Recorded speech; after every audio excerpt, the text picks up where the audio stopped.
permiten que tengamos un ministerio saludable en nuestra iglesia.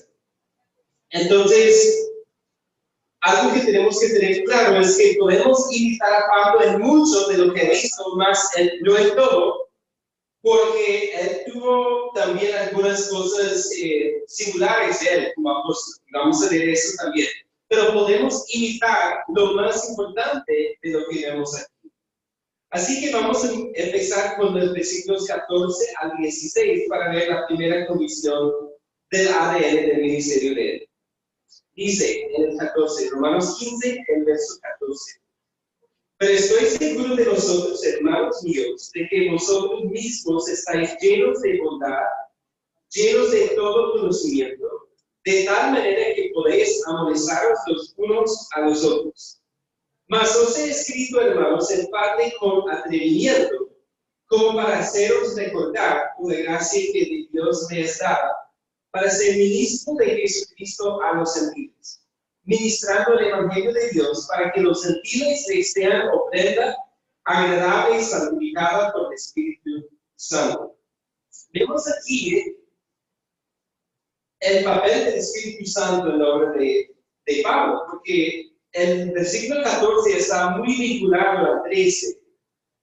Miremos el 13. Y el Dios de esperanza os llene de todo gozo y paz en creer, para que abundéis en esperanza por el poder del Espíritu Santo. Eso está vinculado al 14, en donde dice y habla de que están ellos llenos de bondad, llenos de todo conocimiento, y que pueden amonestarse los unos a los otros. La pregunta es, ¿cómo pudieron hacer eso? Pues es solamente por medio de la obra del Espíritu Santo en ellos que ellos pudieron hacer todo eso. Y si ustedes miran conmigo también el 16, la última parte habla de que es santificada por el Espíritu Santo. Así que la primera convicción clave del ministerio de Pablo era que debemos confiar en la obra del Espíritu Santo en otros. Debemos confiar en la obra del Espíritu Santo en otros. ¿Y por qué eso es importante? Pues es importante porque cuando miramos el ministerio de Pablo, él llegaba a una ciudad, trabajaba ahí un tiempo, a veces muy poco tiempo, y a los 3 meses o a los 6 meses se iba. Y la pregunta es, ¿cómo pudo hacerlo Pablo? Y es que él confiaba mucho en la obra del Espíritu Santo en los creyentes. Si ellos tenían el Espíritu de Dios, ellos podían hacer la obra del ministerio. Y es por eso que Pablo podía llegar, entrenar y después irse, porque él sabía que el Espíritu Santo estaba en ellos. Ellos tenían la palabra de Dios y tenían el Espíritu de Dios y por lo tanto podían hacer el ministerio de Dios. Nosotros también tenemos que tener eso muy claro, porque a veces queremos guardar el ministerio tanto que no le permitimos a nadie más servir, ¿cierto? Porque decimos, no, ¿qué tal si no lo hacen como nosotros o no lo hacen bien? Pero vemos aquí que Pablo confiaba en la obra del Espíritu Santo. ¿Y para qué? Pues miren ahí el 14 otra vez, la última parte dice que estáis llenos de bondad, llenos de todo conocimiento, de tal manera que podéis amonestaros los unos a los otros. Ellos podían amonestarse los unos a los otros. ¿Y qué significa esa palabra amonestar? Pues según la definición de Danker, que es un diccionario griego, él dice ofrecer consejos e instrucción para que una persona evite la conducta inapropiada o que la deje. En resumidas cuentas, significa dar consejos para ayudar a otra persona a ver en qué punto está espiritualmente y cómo guiar su vida como Dios quiere. Una pregunta, ¿eso es solamente para los pastores? Pues, ¿qué dice el texto, hermanos? Él está hablando a los cristianos, a todos, y les dice que ustedes están llenos de bondad, llenos de todo conocimiento y que pueden amonestarse los unos a los otros. Por lo tanto, cuando vemos que otro hermano, otra hermana está luchando en su vida espiritual, ¿a quién le toca hablar con esa persona? Pues vamos a llamar todos al pastor Alfredo, ¿cierto? Para que lo haga. Pero ¿qué dice la palabra? Pues allí nosotros también podemos hacer ese trabajo de amonestar, de aconsejar, de instruir, de ayudar a ver en qué está fallando o el peligro que está corriendo. Porque quizás tú eres la persona más indicada para hablar a esa persona. Y pues Pablo confiaba en ellos para hacerlo. Incluso él no conocía esta iglesia y quizás está como excusándose un poco por escribirles tanto porque dice, ustedes pueden hacer este trabajo. Bien, es importante pensar en eso. Y miren el 15, mas os he escrito, hermanos, en parte con atrevimiento. Podríamos traducir esa parte en algunas partes con atrevimiento. ¿Y por qué Pablo dice que lo hizo con atrevimiento? Luego no era apóstol. Pues él lo dice porque, como mencioné, no conocía la iglesia, no había llegado a ellos y escribe semejante carta a ellos y es por eso que dice con atrevimiento escribo, porque no me conocen ustedes. ¿Sí? Cuando no conocemos a una persona, es difícil a veces pensar que le podemos enseñar algo. Pero obviamente Pablo escribe como apóstol de Cristo y es con esa autoridad que escribe con atrevimiento. Dice que para hacerlos recordar todo lo que ellos tienen en Cristo. Y muchas veces cuando amonestamos o cuando instruimos a alguien es simplemente recordarle lo que ya sabe. Porque si conoce a Cristo debe conocer que Cristo es el Salvador, que es pecador, ¿cierto? Pero es recordarle el evangelio a esa persona. Que a veces decimos, ¿pero qué le digo? Pues si le recordamos el evangelio es muy importante. Y yo lo he visto en mi ministerio que a veces pensamos en 1000 cosas, pero lo más importante es lo que ya sabe la persona sobre el evangelio. Y debemos recordarle eso. Pues cuando pensamos en eso también nos lleva al versículo 16, porque ahí Pablo habla de su ministerio como apóstol a los gentiles. Dice, para ser ministro de Jesucristo a los gentiles, ministrando el evangelio de Dios para que los gentiles les sean ofrenda agradable, santificada por el Espíritu Santo. Y aquí vemos que Pablo usa 3 términos que nos recuerdan un poco el sacerdocio. Porque usa una palabra especial para ministro, para ministrar, y podemos ver muy claramente ahí cuando habla de una ofrenda agradable.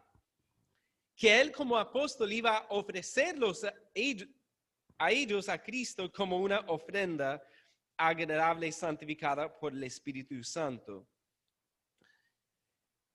Bien, cuando pensamos en eso nos recuerda lo que hemos visto en Romanos 12:1, que habla de presentarnos como sacrificios vivos, santos y agradables a Dios. Y también noten aquí también el 16 que vemos la Trinidad ahí, ¿cierto? Que habla de Jesucristo, habla de Dios, que es el Padre, y habla de el Espíritu Santo.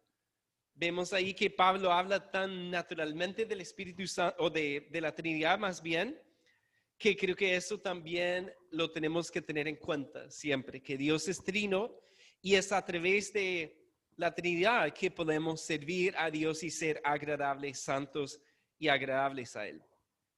Bien, cuando pensamos en esta primera convicción, entonces yo pensé en una ilustración y no sé si ustedes han visto quizás en un video de YouTube o algo a una ave con su cría, con su bebé.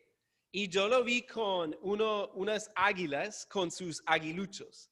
Y ustedes saben qué pasa con un aguilucho cuando quiere volar por primera vez. Es muy chistoso porque el bebé, ¿qué hace?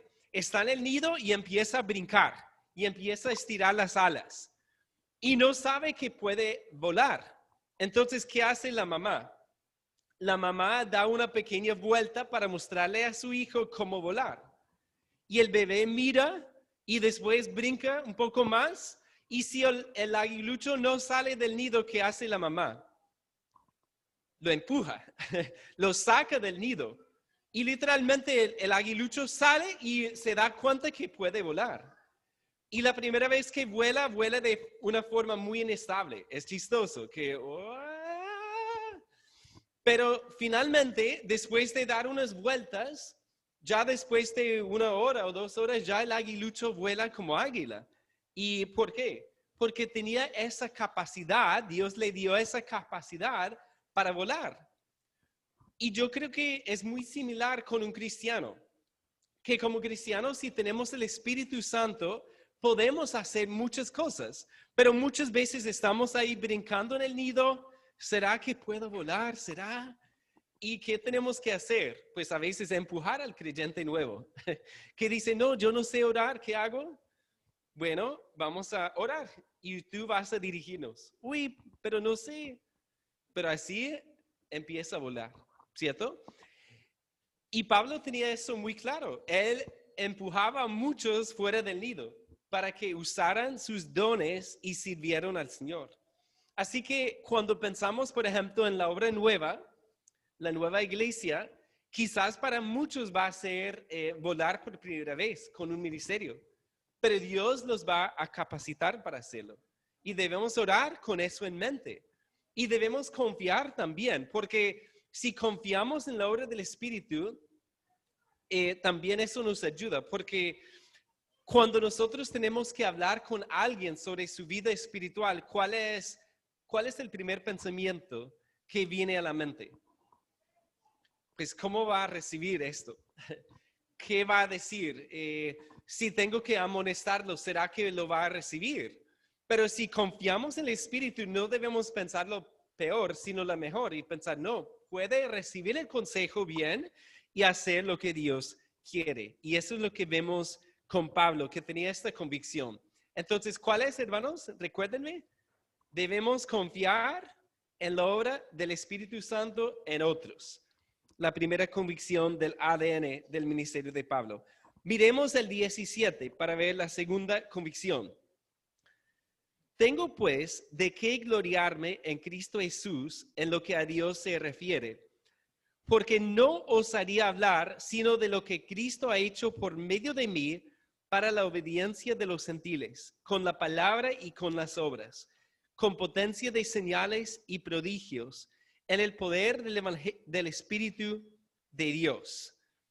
Vemos aquí la segunda convicción y la vemos muy claramente en el 17.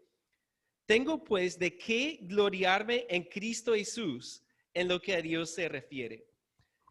La segunda convicción es que debemos gloriarnos en la obra de Cristo. Debemos gloriarnos en la obra de Cristo, no en nuestras obras. Y vemos a Pablo como un gran ejemplo de esto, porque Pablo, a pesar de lo que él dice, era un hombre supremamente inteligente, supremamente dotado, un hombre capacitado, había estudiado con Gamaliel, uno de los mejores maestros de la ley, y tenía mucho que dar. Y vemos aquí también que habla de señales y prodigios. Incluso en 2 Corintios habla de que él ascendió al tercer cielo. ¿Recuerdan eso? Pero Dios le dio un aguijón en la carne para recordarle que debía tener mucha humildad. Así que en Pablo vemos a un hombre que entendía que todo lo que él hacía, en todo debía darle a Cristo la gloria. Y eso es lo que vemos aquí. Como dice el comentarista Gordon Fee, él dice que estos versículos son completamente cristocéntricos. El 17, el 18, porque ahí miren nuevamente el 18. Porque no osaría hablar sino de lo que Cristo ha hecho por medio de mí. Es decir, él dice, todo lo bueno que él hizo fue Cristo obrando en él. Y él no tomó el crédito por eso, sino que dirigió siempre la gloria a Cristo en todo lo que él hizo. Y creo que es muy importante tener esta convicción en mente.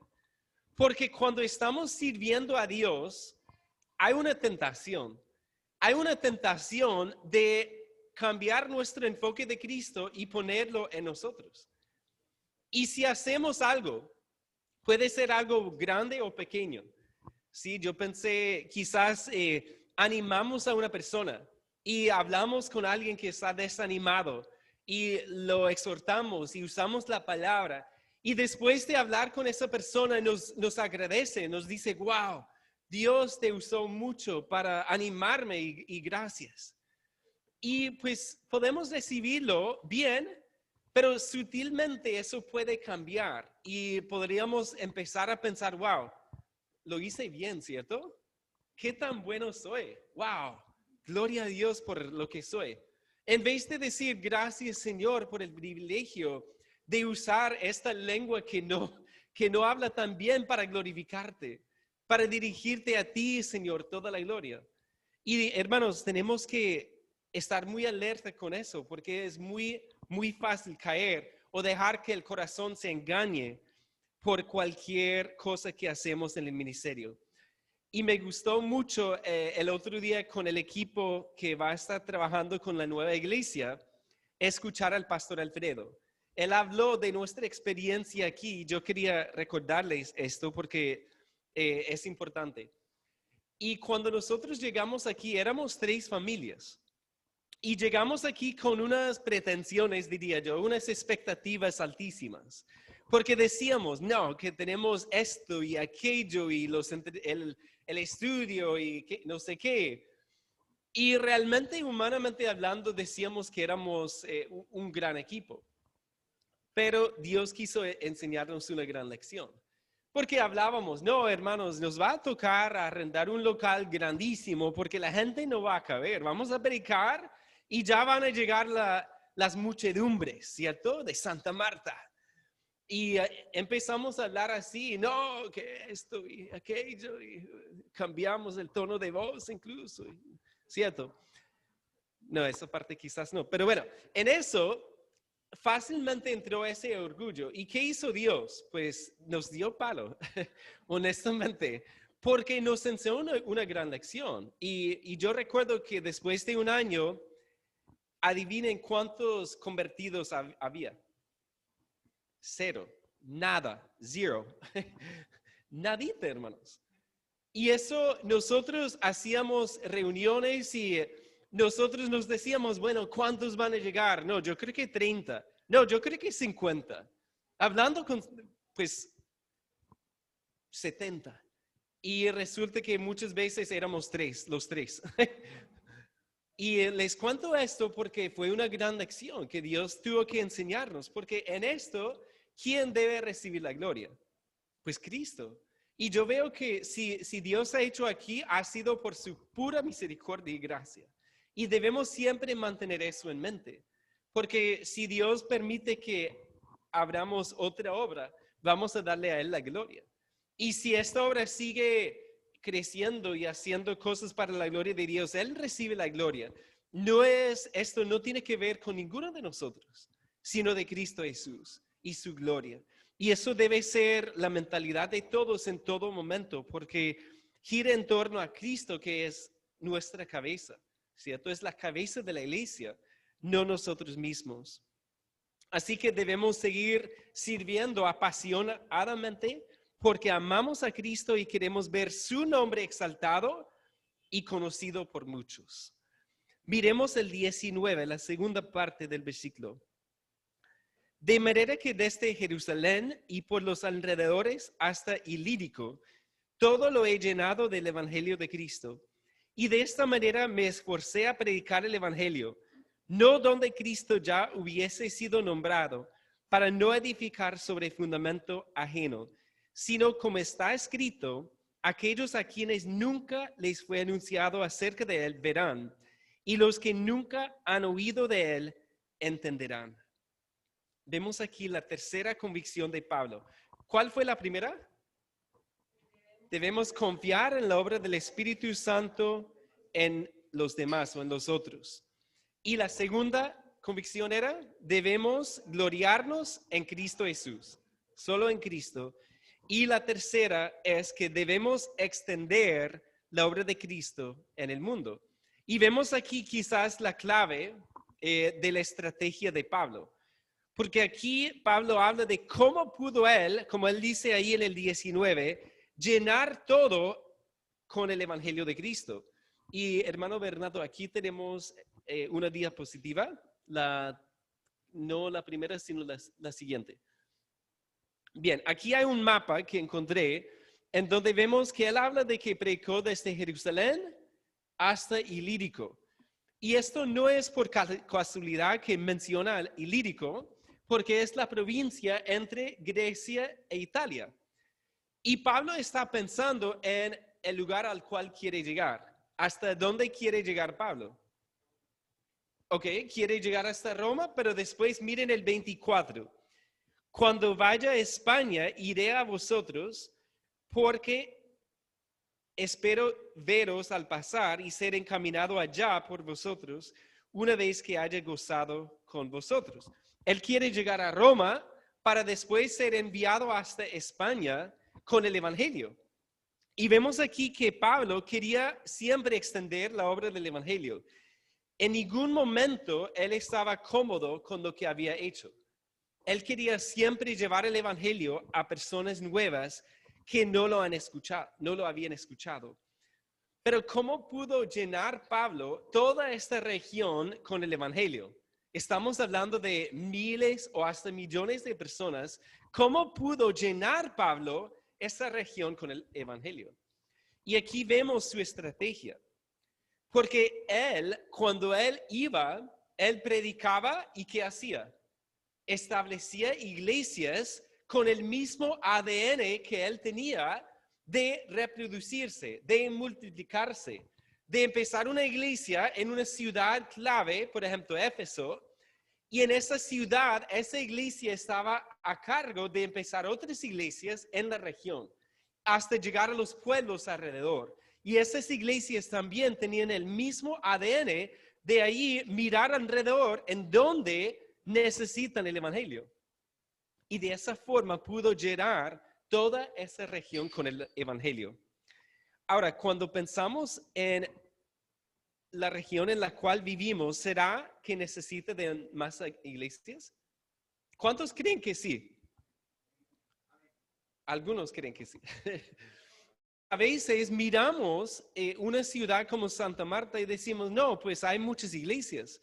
Pero la pregunta es si hay una iglesia sana y saludable para cada persona en su barrio cerca. Porque hay personas que no van a llegar hasta aquí de su barrio. Pero si llegamos hasta ellos, sí. ¿Cierto? Entonces vemos aquí algo muy importante. ¿Cuántos creen que el Magdalena necesita más iglesias? ¿Cierto? Y la costa también necesita más iglesias. Pero vemos aquí que Pablo tenía esta convicción. ¿A dónde más podemos llegar? Para empezar una iglesia que pueda comenzar otras obras alrededor. Y esa es la forma en que él trabajó. Miren ahí el 20. Y de esta manera me esforcé a predicar el Evangelio, no donde Cristo ya hubiese sido nombrado, para no edificar sobre fundamento ajeno. Vemos aquí que Pablo nunca estuvo en una zona de confortable ahí, nunca decía, no, ya me siento un poco cansado y no voy a seguir trabajando, sino que hasta el final de su vida se esforzó por predicar el Evangelio. Y vemos aquí su estrategia de comenzar iglesias, predicar en donde Cristo no estaba nombrado, en donde la gente no adoraba a Cristo, no lo conocía. Y vemos así también que nosotros tenemos el mismo privilegio. Miren ahí el 21. Sino como está escrito, aquellos a quienes nunca les fue anunciado acerca de él verán, y los que nunca han oído de él entenderán. Y esa cita viene de Isaías 52:15. ¿Ustedes saben qué viene después de ese versículo? Pues Isaías 53, que es el capítulo más conocido de Isaías y quizás uno de los más conocidos del Antiguo Testamento, que habla del Mesías, habla de Cristo, el siervo sufriente, y habla de él como el varón de dolores que venía para salvarnos. Entonces, cuando Pablo cita este texto, está pensando en toda la venida de Cristo y lo que eso implicaba para la predicación. Que Cristo vino para salvar a los pecadores. Y voy a leer solamente dos versículos, Isaías 53, 5 y 6. Mas él herido fue por nuestras rebeliones, molido por nuestros pecados. El castigo de nuestra paz fue sobre él, y por su llaga fuimos nosotros curados. Todos nosotros nos descarriamos como ovejas, cada cual se apartó por su camino, mas Jehová cargó en él el pecado de todos nosotros. Y allí escuchamos el Evangelio. El Evangelio, tú y yo nos hemos descarriado. Nosotros no vivimos como Dios quiere. Nosotros no agradamos a Dios en todo. Y vemos que Dios en su amor envió a su Hijo para sufrir en nuestro lugar. Y hemos cantado de esto esta mañana, ¿cierto? Los músicos hicieron un muy buen trabajo en escoger las canciones para hoy, porque hablaron de esto mismo, de lo que Cristo hizo por mí y por ti. Pues todos nos descarriamos como ovejas, pero hay esperanza, porque Cristo pagó por nuestros pecados. ¿Y qué tenemos que hacer para recibir a Cristo? Pues Isaías 53:1, el primer versículo después de este que Pablo cita, dice: ¿quién ha creído a nuestro anuncio? Lo que tenemos que hacer es creer en Cristo, entender qué hizo y creer en Él y poner nuestra confianza en Él para salvación. Y en ese momento Dios nos quita la culpabilidad y nos da una vida nueva y nos endereza como ovejas descarriadas. Nos hace ovejas de su prado, nos hace ovejas suyas. Y es una gran bendición pensar en todo lo que Él hizo, como varón de dolores, todo lo que Él sufrió en esa cruz al cargar con nuestro pecado sobre sí. Ahora, si pensamos en nosotros, ¿cómo llegó el Evangelio a nosotros? Quizás fue una persona tímida. En mi caso, fue una persona tímida quien compartió el Evangelio. Me lo compartió y lo escuché. Y esa persona me ayudó a entender mi necesidad y ayudarme a recibir a Cristo. Y esa persona llegó porque en algún momento el Evangelio llegó a Estados Unidos a través de personas de Inglaterra. ¿Y de dónde o cómo llegó el Evangelio a Inglaterra? Pues de otras partes del mundo, ¿cierto? ¿Y cómo llegó el Evangelio a Colombia? Pues también misioneros, personas que llevaron ese mensaje, que en vez de decir, no, yo estoy cómodo aquí, llegó a Colombia para traer el Evangelio. Ahora, una pregunta. ¿Qué debemos hacer nosotros con el Evangelio? ¿Sentirnos cómodos con él? ¿Tranquilamente sentados? Pues gloria a Dios porque he conocido el Evangelio. ¿O debemos nosotros también mirar en donde Cristo no está nombrando? En donde no han escuchado el Evangelio. En donde no han recibido la palabra de Dios. Y yo pienso en Colombia que hay muchas comunidades todavía indígenas, por ejemplo, que no han recibido la palabra de Dios. Hay incluso pueblos también que no han recibido la palabra de Dios de manera saludable y necesitan una buena iglesia. ¿Y cuántos de ustedes recuerdan a Scott Hodgins, que vino el año pasado? ¿Lo recuerdan?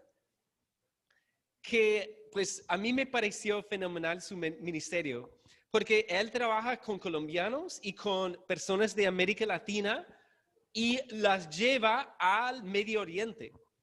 Entonces él hace viajes a Irak, a Afganistán, a Egipto, a Jordania, esos países, para predicar el Evangelio allá y empezar iglesias. Y algo que me impactó mucho fue que él habló de una familia mexicana que lleva como 8 años en Irak empezando iglesias. Y yo pensé, wow, porque cuando yo pienso en Irak, pienso en un país muy lejano, con mucho peligro y mucha dificultad. Y él dice que ellos están muy contentos allá porque pueden compartir el Evangelio en donde Cristo no está nombrado, en donde no es conocido Cristo. Así que, hermanos, ¿será que Dios puede levantar misioneros de esta congregación para ir a lugares como Irak? ¿Cuántos creen que sí? ¿Sí? ¿Cuántos estamos dispuestos a ir? Si Dios nos llama a un país, a una comunidad, a un lugar difícil, ¿cuántos estamos dispuestos a ir y dejarlo todo por Cristo? ¿Cierto? Y eso implica también servir aquí, porque cuando hablamos de comenzar una obra nueva, eso no es un trabajo de 2 o 3 personas, es un trabajo de todo un equipo. Incluso si no estamos sirviendo, podemos orar. Como ha dicho el pastor Alfredo, todos podemos orar y orar que esa iglesia pueda tener el ADN que vemos aquí, para no dejar pasar tanto tiempo para tener una hija, ¿cierto? Porque ya llevamos 10 años sin dar a luz como iglesia. Ya es hora, hermanos, de dar a luz a una hija, pero esa hija ojalá pueda dar a luz más rápido que nosotros. Porque, bueno, con nuestros hijos queremos que esperen mucho tiempo, ¿cierto? Pero con una iglesia no. Que Dios permita que nuestra iglesia tenga una hija y que esa hija pueda tener otras hijas también. Eso es lo que estamos orando. Y vemos aquí que todo esto está en el ADN del ministerio saludable. ¿Recuerdan cuáles son las convicciones?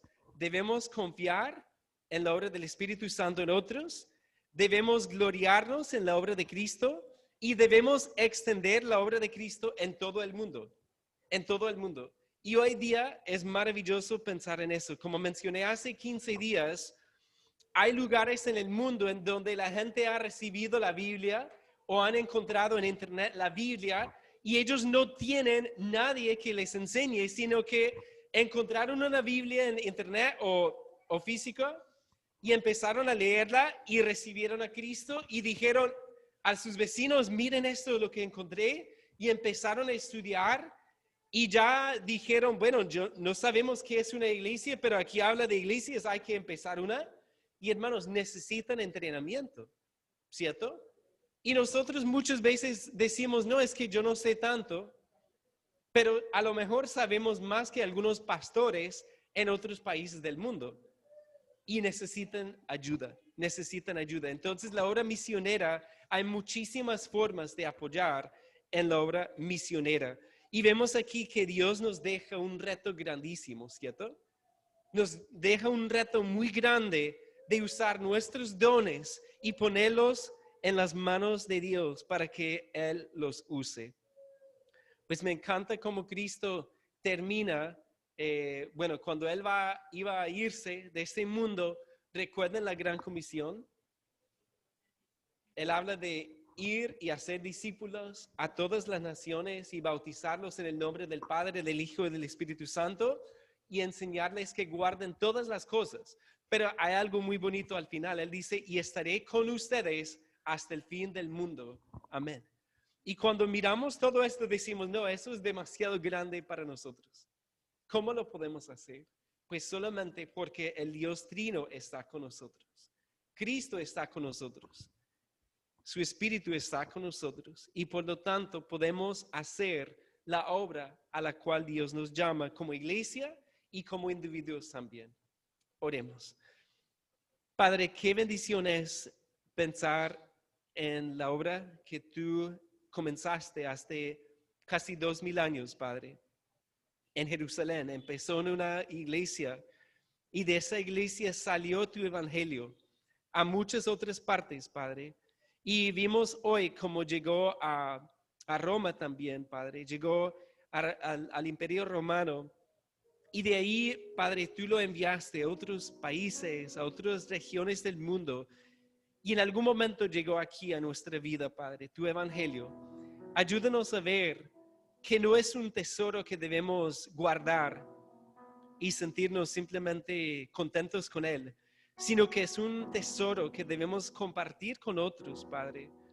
Y queremos orar como iglesia que tú nos ayudes a poder hacerlo, Padre, a poder ver la necesidad, Padre, alzar los ojos y ver las mies que están listas, Padre, para la cosecha. Ayúdanos. Oramos que tú levantes de esta congregación misioneros, que levantes servidores tuyos, Padre, personas que usen sus empresas para tu honra y tu gloria, para apoyar las misiones, para alcanzar personas, Padre. Que también permitas que empecemos una nueva iglesia, Padre. Nos encantaría empezar dos, Padre. Ayúdanos, danos sabiduría y que confiemos en la obra de tu Espíritu y que prediquemos como lo hizo Pablo, Padre, esforzándonos siempre con todo lo que tú nos has dado. Recibe la gloria, Cristo, en todo lo que hacemos. Es en el nombre tuyo que oramos. Amén.